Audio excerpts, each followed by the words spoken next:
안녕하세요. 반갑습니다. 용우입니다. 서울식품이 이렇게 시장에서 핫한 시기가 올 거라고는 생각 못 했는데 지금은 서울식품 굉장히 정말 핫합니다.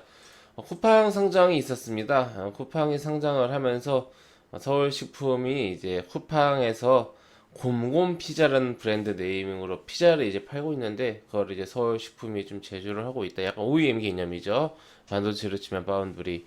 네, 그렇게 이제 하면서 서울식품이 이제 쿠팡 관련주를 엮이면서 주가가 급등을 했고요.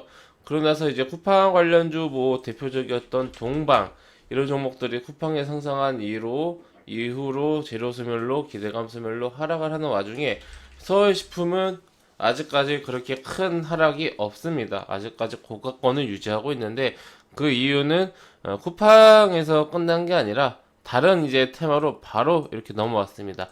같은 결의 다른 키워드죠.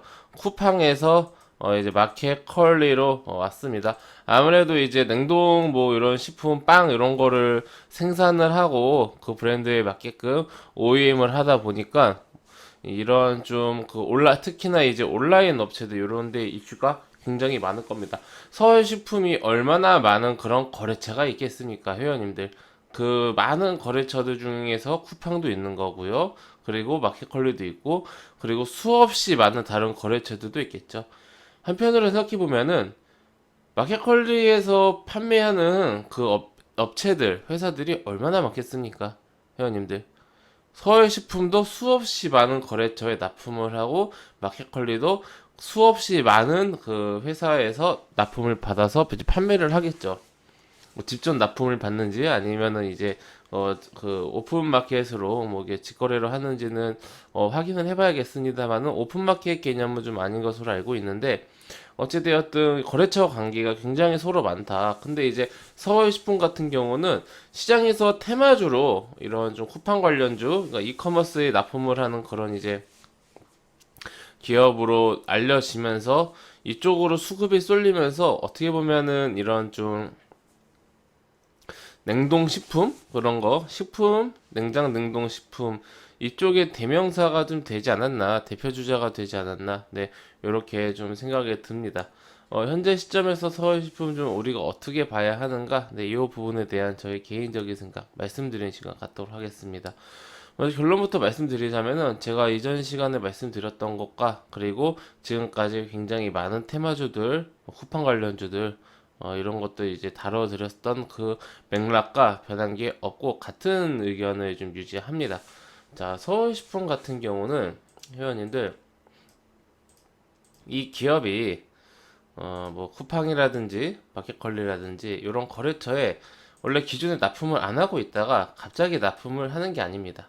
뭐 대량 납품을 하는 것도 아니고 대량 계약을 하는 것도 아니에요. 그냥 원래 서울식품은 수없이 많은 거래처들과 거래를 하고 있었습니다. 그런데 쿠팡이 상장을 하면서 이슈가 되면서 테마가 되었고요. 이 쿠팡이 성공을 하니까 옆에 있던 뭐 마켓컬리나 뭐 요즘에 뭐 야놀자 뭐 이런 것도 굉장히 비상장 기업들이 핫하죠. 크래프톤 이런 기업들이 좀 부각을 받으면서 이 관련주들도 같이 이제 상승을 합니다. 여기서 크게 상승을 했고 여기서 파생이 되면서 이제 그 에너지가 옆으로 퍼진 거죠. 그러니까 그 에너지가 쿠팡보다는 작다. 네. 어떻게 보면 이제 작게는 쿠팡 관련주인데 그거를 조금 더 넓은 의미로 말하자면은 이제 그 비상장 대어들 신규 IPO 특히 나스닥 진출이 가능한 미국 진출이 가능한 그런 기업들에 대한 이제 관련주들 크게 보면은 이런 식으로도 좀 테마가 넓혀졌다. 즉 쿠팡이든 마켓컬리든 그게 중요한 게 아니라 현재 서울식품은 테마주 안에서 움직이고 있다. 근데 이제 그 쿠팡에서 끝나가는 테마주들이 있는 거고 조금 더 파생된 다른 테마주들에 업혀서 조금 더 상승을 하는 그런 케이스가 있는 건데 서울식품 같은 경우는 뭐 한 며칠 정도는 그런 식으로 더 상승을 했습니다만은 그렇다고 해서 뭐 전고점을 뭐 몇 배를 돌파하는 그런 상승은 아니었고 뭐 전고점 근처에서 움직이는 즉 다른 관련주들이 크게 하락할 때 조금 하락했다 정도 요 정도로 지켜주고 있는 그런 포지션이라고 보시면 될 것 같습니다. 네, 그렇다면 우리가 현재 시점에서 서울식품은 지금 450원인데 앞으로 1,000원, 2,000원, 3,000원 더 갈 거니까 홀딩을 하자 이렇게 생각을 해야 될지 아니면 좀 어떻게 생각을 해야 될지 좀 제 개인적인 판단으로는 현재로서는 저는 이 시기가 다른 관련주들보다 조금 더 늦춰졌을 뿐이지 그 다 비슷한 흐름이 나올 거라고 생각을 합니다. 실제로 같은 시기에 마켓컬리 관련주로 좀 분류가 됐었던 종목을 보자면 뭐 이런 거 KC피드, 뭐 흥국, 미래에셋 벤처투자 이런 식으로 상한가 뭐 한 방, 두 방, 상한가 혹은 한 방에서 갭상승 크게, 상한가 한 방에서 윗꼬리 크게. 그러니까 적게는 뭐 한 3, 40%에서 크게는 엄청나게 크게 상승을 했단 말입니다. 그런데 이 와중에 지금 3일 동안의 이런 움직임을 봤을 때 서울식품의 움직임은 비교해 봤을 때 그렇지 못하죠. 그래봤자 요 정도입니다. 요 정도 한 15% 정도, 20% 정도 상승. 그러나 그거마저 바로 다 반납을 하고 있습니다. 상승분을 오늘 거의 다 반납을 했습니다. 남들이 관련주로 엮이면서 3일 동안 주가가 크게 상승했는데 1등도 아니고 2등도 아니고 3등도 아니고 4등, 5등 정도 하고 있는 이런 상황입니다. 회원님들. 그러니까 이게 쿠팡일 때는 화려하게 움직였지만은 그게 에너지가 끝나고 이제 좀 파생된 테마 안에서 움직일 때는 힘이 약하다. 이렇게 이해하시면 됩니다. 그러니까 테마주라는 것은 이거 우리가 밸류를 줄 수도 없고 그냥 수급에 의해서 쏠려서 상승하다가 이제 그 이슈가 끝나거나 수급이 끝나거나 중간에 악재가 터졌거나 하면은 그게 받쳐줄 수 없이 그냥 기술적으로 분석을 하면서 대응할 수밖에 없거든요. 그러니까 테마주를 제가 항상 말씀드리는 게 매매를 하지 말라 이런 게 아니라 어떻게 매매를 할 것인지 계획을 갖고 매매를 해야 한다. 항상 이 말씀을 드립니다. 그래서 지금 뭐 서울식품이 500원에서 600원, 700원, 1000원, 2000원, 3000원 상승하면 좋겠지만은 그러지 않을 경우에는 어떻게 할 것인가? 500원 찍고 내려오면 어떻게 할 것인가? 이거에 대한 생각을 하면서 이제 우리가 매매를 해야 합니다.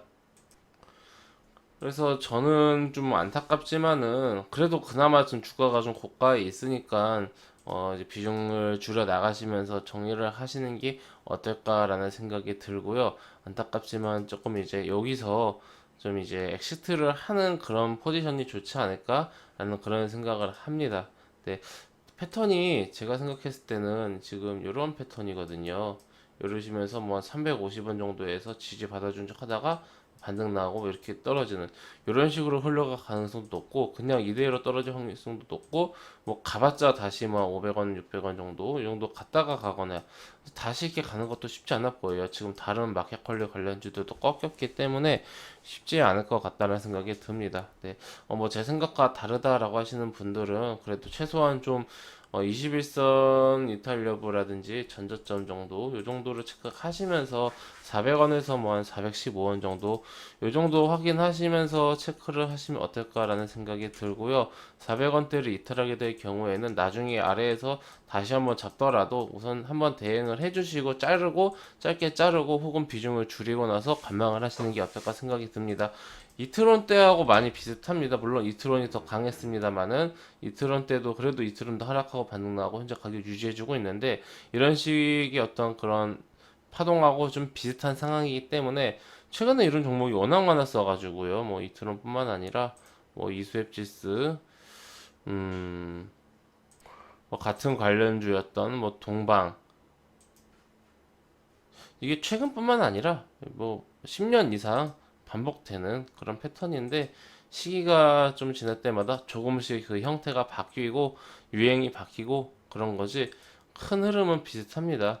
그러니까 이게 우리 회원님들이 밸류를 줄 수 있고 성장 그 이슈로 인해서 성장을 해 나갈 수 있고 그런 모멘텀인지 아니면은 단순히 이슈를 가지고 테마로 묶어서 그냥 상승을 시키는 것인지 이 구분을 조금 하셔야 되는데 그런 부분이 이제 초보분들한테는 조금 이제 애매한 부분이죠. 어렵지는 않은데 애매하다 보니까 이 서울식품의 이게 뭐 마켓컬리에 납품을 해서 뭐 매출이 얼마나 증가를 할 것이며 영업이익이 얼마나 증가할 것이며 원래도 납품을 하고 있었는데 마켓컬리가 상장을 한다고 뭐가 달라질 것인지 쿠팡이 상장을 했다라 그래서 서울식품에게 뭐가 달라지는지 이런 생각을 좀 하셨으면 좋겠어요. 매수를 하고 그러니까 그런 거 상관없이 내가 팔아서 수익만 보면 되지 않느냐라고 생각하실 수도 있는데 그것도 맞는 말인데 쉽지가 않다는 말입니다. 오히려 우리가 쉬운 길이 있으면은 쉬운 길로 가야죠. 왜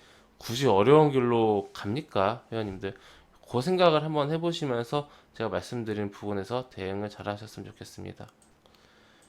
네, 회원님들 저는 무료 카톡방을 운영하고 있습니다. 영상 하단에 있는 링크나 댓글에 있는 링크를 클릭하시면 입장 가능하시고요.